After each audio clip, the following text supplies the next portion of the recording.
Vamos começar. A gente vai ter a oportunidade de falar de vários assuntos aqui, de vários temas na nossa conversa.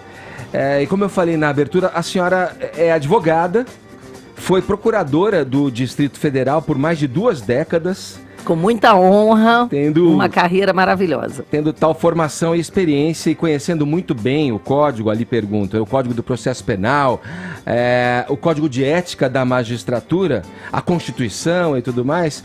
A senhora considera legais e morais as posturas do então juiz Sérgio Moro e do procurador Deltan Dallagnol e outros membros da Força Tarefa? Obviamente eu estou fazendo alusão e me referindo aos vazamentos promovidos pelo site The Intercept e outros veículos também que se juntam a esse material para divulgação desse tipo de relação aí promovido e encampado pelo juiz e pelos procuradores representantes do Estado?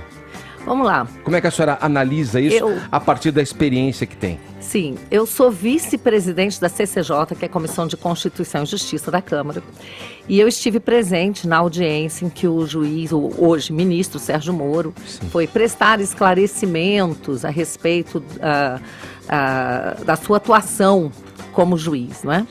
E de tudo que a gente viu, em primeiro lugar eu quero aqui, né, deixar bem claro que o que tem de criminoso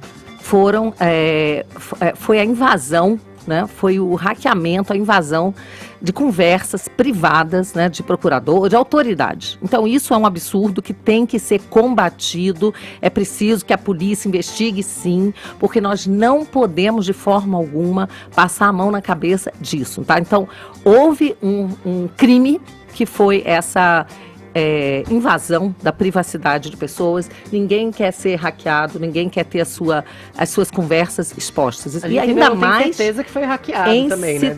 Não, a gente tem certeza de que foi hackeado. Isso aí ninguém tem dúvida de que foi hackeado. A gente supõe que sim, mas é que nesse caso a gente não tem uma prova cabal. Olha só, o Valdivaldo fala, o Verdivaldo, aliás, o Verdivaldo diz que foi hackeado. Você está mudando a alcunha já. Vamos lá. Lá. Que a gente está acostumando. Não vamos...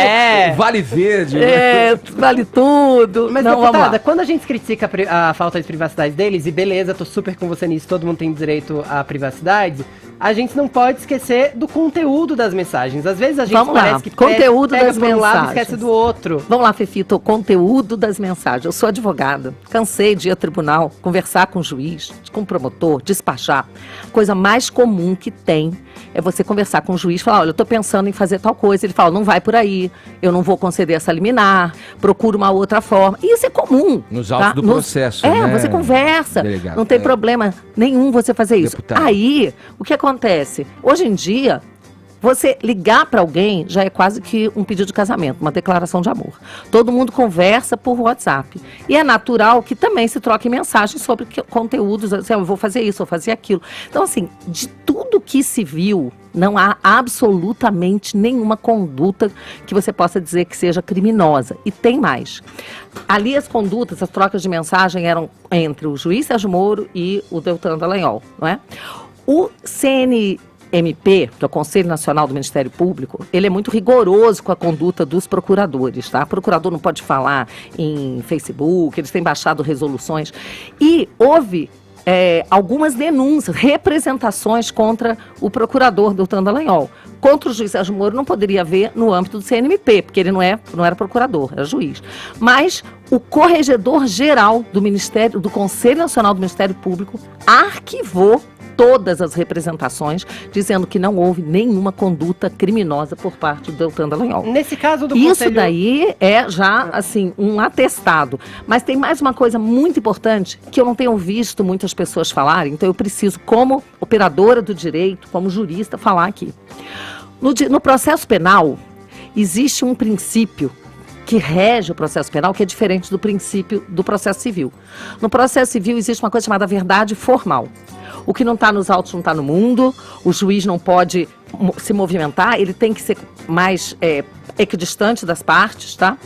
No processo penal, como a vítima é a própria sociedade, não só é a própria sociedade, quando ocorre um crime, um homicídio, um roubo, alguma coisa, existe o princípio da verdade real. Então, o juiz, ele tem muito mais flexibilidade, muito mais poder de atuação.